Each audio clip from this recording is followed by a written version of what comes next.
Et c'est maintenant que je vous parle du modèle économique de Pi Network, Pi qui d'autre part cherche à trouver un équilibre entre la création d'un sentiment de rareté, tout en veillant à ce qu'une grande qualité ne s'accumule pas dans un très petit nombre de mains. Ils veulent assurer que les utilisateurs gagnent plus de Pi en contribuant au réseau. L'objectif de Pi, c'est de construire un modèle économique suffisamment sophistiqué pour atteindre et équilibrer ses priorités, tout en restant suffisamment intuitif pour que les gens puissent l'utiliser. Donc c'est comme je le disais, c'est vraiment essayer de remplacer la monnaie qu'on utilise actuellement, faire de Pi une monnaie qui soit utilisable dans un marketplace. Alors les exigences de conception du modèle économique de Pi sont simples, la simplicité, donc créer un modèle intuitif et transparent, une distribution équitable, donner accès à Pi à une masse critique de la population mondiale, une rareté, un sentiment de rareté pour maintenir le prix de Pi au fil du temps, et des gains méritocratiques sur la crypto-monnaie Pi, et donc récompenser les contributions pour bâtir et soutenir le réseau. Donc comme on l'a vu, récompensé en fonction des différents rôles qu'un utilisateur va pouvoir prendre dans l'interface, dans la plateforme Pi. Contrairement au Bitcoin qui a été créé avec un approvisionnement fixe de coins, donc de pièces pour l'ensemble de la population mondiale, Pi crée un approvisionnement fixe de Pi pour chaque personne qui rejoint le réseau jusqu'aux 100 premiers millions de participants. Donc on n'a pas encore atteint cette étape, aujourd'hui on est à plus de 15 millions de participants, mais lorsqu'on aura atteint 100 millions de participants, il est possible que Pi arrête le minage de Pi sur cette plateforme et qu'on ait donc finalement un nombre de Pi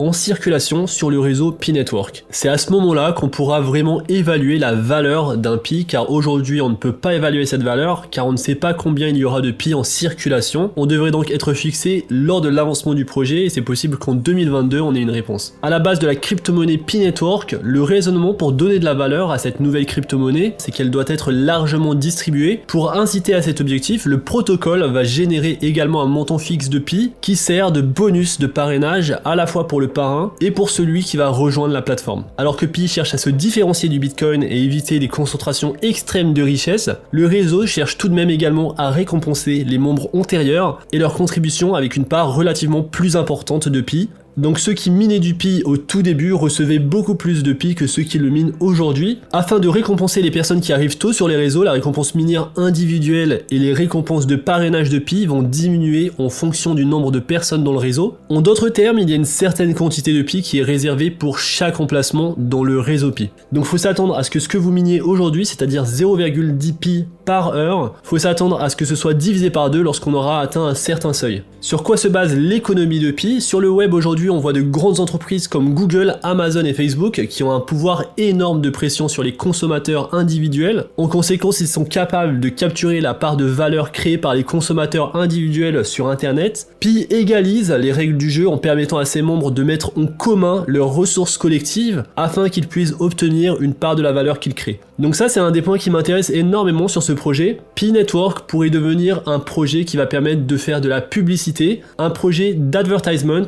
et donc en dépensant un certain montant de Pi, on pourrait acheter des services, mais surtout promouvoir nos propres services sur la plateforme à des millions de consommateurs. Forcément, ce service sera payant et il faudra échanger un certain nombre de Pi, et avec le nombre d'utilisateurs qui ne fait que grimper sur cette plateforme Pi, faut s'attendre à ce que ce service coûte de plus en plus cher. C'est un des points qui serait intéressant et important à développer, car je pense que c'est ici qu'on pourrait voir une bonne augmentation de la valeur du Pi. Ça pourrait permettre une utilisation d'échange de la monnaie, mais surtout une valorisation de la monnaie, car il y aurait vraiment une utilisation concrète à des fins de services de business. Forcément, on devrait avoir d'autres services, donc un marketplace avec énormément d'autres services à côté, mais le service d'advertisement, le service de publicité, pourrait être un service très important pour quiconque au sein de cette plateforme, vous et moi, qui souhaitent promouvoir ces services en échangeant des Pi, puissent le faire sur cette plateforme, et ainsi cette plateforme en quelque sorte pourrait rivaliser avec des géants de l'internet comme Amazon, Facebook et Google, des géants qui possèdent énormément de données sur les utilisateurs. Lorsque la crypto-monnaie serait lancée, on peut imaginer cette crypto-monnaie utilisée dans des sites de commerce en ligne, des sites comme Amazon, afin d'acheter des biens physiques. Donc aujourd'hui on est en phase 2, donc la phase 1 c'était une phase de conception, distribution. La phase 2 c'est une phase de test, donc avant de lancer le réseau principal, un logiciel Node est déployé sur un réseau de test. C'est ce qui est en train de se passer aujourd'hui. Récemment, on a eu l'ajout du wallet test, donc un test de wallet que vous pouvez faire avec des Pi qui sont virtuels. Ce ne sont pas les Pi que vous minez, et donc il y a 100 Pi virtuels que vous pouvez échanger et recevoir. La phase 3, c'est le mainnet, et c'est lorsque la communauté sent que le logiciel est prêt pour la production et qu'il a été soigneusement testé sur le réseau de test. Donc le réseau principal officiel sera lancé. Un détail important, et ça c'est vraiment important à noter, seuls les comptes validés, donc via un KYC, donc il faudra valider vos comptes via un KYC, donc c'est un third party. C'est une interface dans laquelle vous devrez uploader vos documents officiels pour confirmer votre identité. Pour ceux qui sont familiers des crypto-monnaies, vous êtes déjà au courant du KYC. Donc c'est cette étape d'identification qui va vous permettre de garder les Pi que vous avez minés. Cette phase d'identification est très importante car les comptes qui ne seront pas identifiés via un KYC seront des comptes perdus. Donc les Pi qui ont été minés seront perdus. Et si dans votre réseau d'entourage, ces comptes n'étaient pas vérifiés, vous allez également perdre des Pi, donc les Pi que vous voyez sur votre écran, il est possible que vous perdiez 30%, 40% de la totalité de ces Pi, car forcément il y aura en quelque sorte une filtration, un filtre sur l'ensemble des comptes, pour enlever dans un premier temps les comptes en doublon. Il y a certaines personnes qui ont créé plusieurs comptes, pensant qu'ils pouvaient gagner plus de Pi comme ça. Ce n'est pas le cas, car vous validez un compte avec votre nom, donc il faut vraiment inscrire son nom de famille et son prénom. Il faut que ce soit le nom qui est correct sur les documents officiels.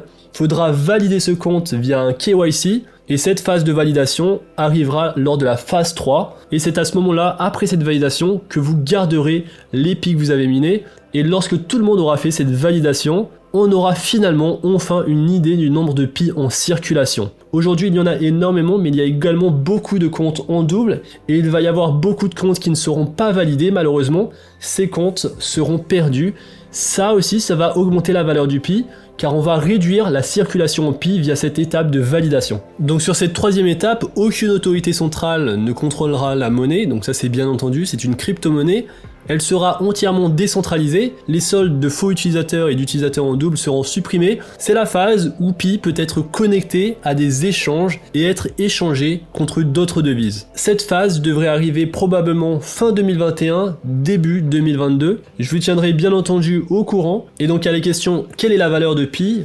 On n'en a aucune idée pour le moment car on ne sait pas combien il y a de Pi en circulation. On sera donc fixé prochainement. Pour le moment, les investisseurs ne peuvent pas échanger les Pi Coins. Il s'agira d'un bon investissement lorsque l'équipe aura exécuté la phase 3. On verra, on regardera ensemble la valeur du Pi. Faut pas s'attendre à des miracles. La valeur du Pi va dépendre vraiment de la valeur qu'on donnera à cette crypto-monnaie. Je pense que beaucoup de gens aussi ne comprennent pas l'intérêt des crypto-monnaies et certains pensent que ce sont pour la plupart des investissements comme du Bitcoin, donc des investissements à garder. Ici, vous l'avez vu, ce n'est pas l'idée de Pi Network. Le Pi Network se veut une monnaie d'échange. La valeur dépendra donc de ce qu'on lui donnera. Au final, le modèle économique de Pi ne se rapproche pas vraiment du Bitcoin, mais plus des autres crypto-monnaies qui ont une valeur assez faible et qui peuvent servir de monnaie d'échange. Donc la valeur du Pi pourrait possiblement rester aux alentours de quelques euros et servira donc réellement de monnaie d'échange. C'était l'objectif du Bitcoin, mais ce dernier est devenu une monnaie refuge par un manque d'utilité et une rareté élevée. Ce sera pas normalement le cas avec Pi Network, car on veut que cette rareté reste, on veut que la valeur augmente, mais il y aura une utilité à cette crypto-monnaie, et donc le marketplace devrait rendre la crypto-monnaie facilement échangeable.